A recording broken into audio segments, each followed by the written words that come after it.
So we'll start at the beginning. Following World War I was the signing of the problematic Treaty of Versailles. Well, problematic for Germany, at least, since its terms were pretty harsh on the German government. Germany had to take the blame for World War I and pay well into the billions to fix the damage caused by war. They also had to say goodbye to their submarines and air force, and of course the loss of territory.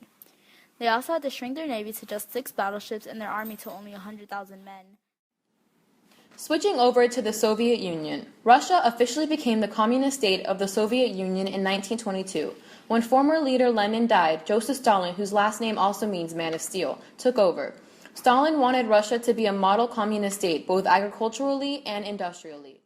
Come 1939, Stalin established a totalitarian government, a type of government where the people had no rights. It was basically government over people. Meanwhile, in Italy, Benito Mussolini was creating his own totalitarian government. Mussolini took advantage of the country's vulnerability. In 1921, Mussolini had established the Fascist Party.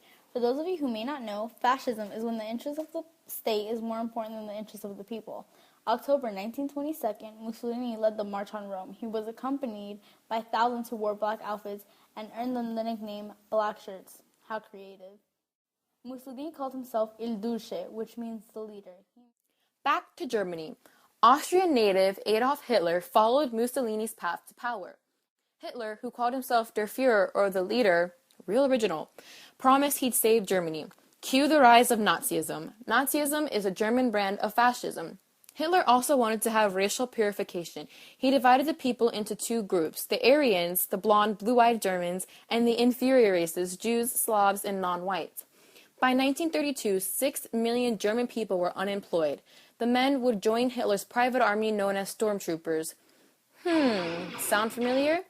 By the middle of 1932, the Nazis were the strongest political party. In January 1933, Hitler became Germany's chancellor. Now, jump over to Spain. General Francisco Franco led a rebellion against the Spanish Republic in 1936. Revolts broke out everywhere, which led to the Spanish Civil War.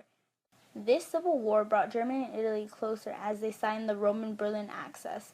In 1939, Franco became Spain's fascist dictator. Closer to home, the American people were alarmed over the conflict around the world and voiced opinions of not getting involved, sticking to the party of isolationism.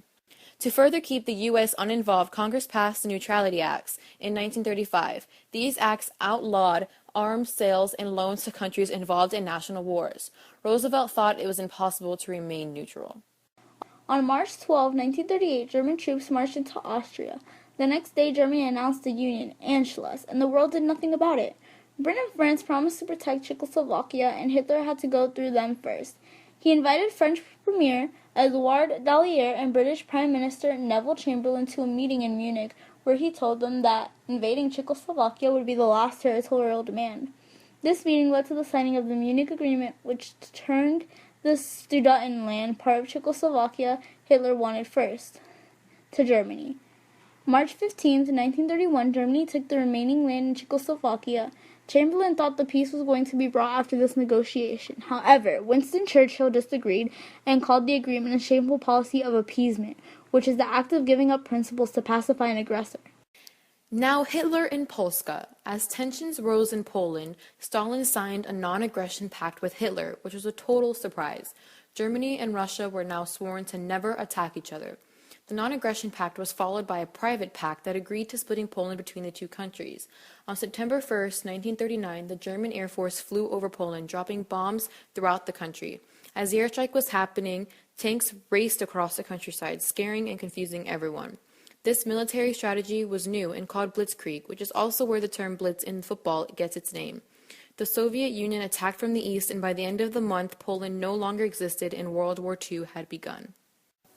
Italy entered the war on the side of Germany and attacked France from the south as Germany came in from the north. After France fell, French General Charles de Gaulle fled to England, where he set up a government in exile. Going back in time some, Hitler ordered all non-Aryans to be fired from government jobs. This eventually led to the Holocaust, the systematic murder of 6 million Jews in Europe. November 9th to November 10th of 1938, or Kristallnacht, which means Night of Broken Glass, was the night Nazi stormtroopers attacked Jewish buildings. Around 100 Jews were killed, 30,000 arrested, and hundreds of synagogues were burned.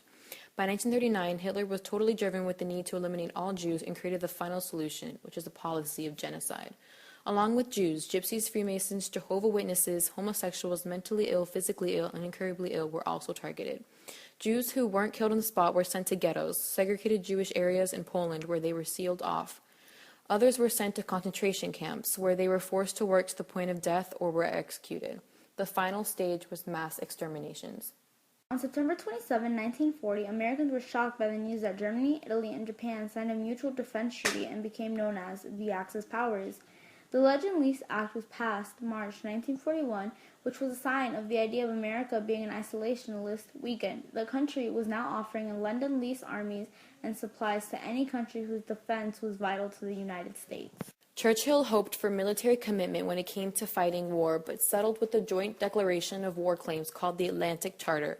The Allies, aka the nations that had fought against the Axis power, used the Atlantic Charter as their base. Following suit, many U-boats sank U.S. ships, which angered America, and war was now inevitable. For the sake of time and my sanity, let's organize this through years. 1941. A. Philip Randolph organized a march on Washington to protest the discrimination in both the military and industry. The Office of Price Administration fought inflation during this time by freezing prices on most goods. The OPA set up a system of rationing, which is establishing fixed allotments on goods deemed essential for the military. War Production Board made sure that the armed forces and war industries received the resources they needed. In December, Douglas MacArthur was in command of Allied forces in the islands.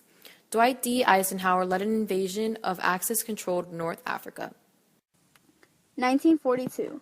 Admiral Chester Nimitz was the commander of the American naval forces in the Pacific. Army Chief George Marshall pushed for the foundation of a Women's Auxiliary Army Corps, which allowed women to serve in non-combat positions, and it became law May 15, 1942. June 3rd, Nimitz Scouts planes found the Japanese fleet, and the Americans sent torpedoes, planes, and dive bombs. This became known as the Battle of Midway. 1944. June 6, D-Day, was the first day of the invasion of the European mainland, the largest sea-air operation in Army history. On July 25th, General Omar Bradley unleashed the massive air and land attacks against the Axis powers at St. Lo, providing a gap in the German line of defense where General George Patton would march his army through. December 16th, German tanks broke through the weak American defenses along an 80-mile front, hoping to split American and English forces. This was called the Battle of the Bulge. The GI Bill of Rights was passed.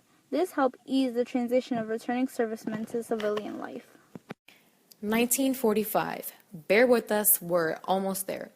May 8th, General Eisenhower accepted the unconditional surrender of the Third Reich and war was finally over, and this day became known as VE Day. Around this time, J. Robert Oppenheimer directed research on the development of the atomic bomb. On August 6, a B-29 bomber dropped an atomic bomb codenamed Little Boy over Hiroshima, an important Japanese military center. On August 9th, a second bomb was dropped on Nagasaki. September 2nd was the official date of the end of World War II.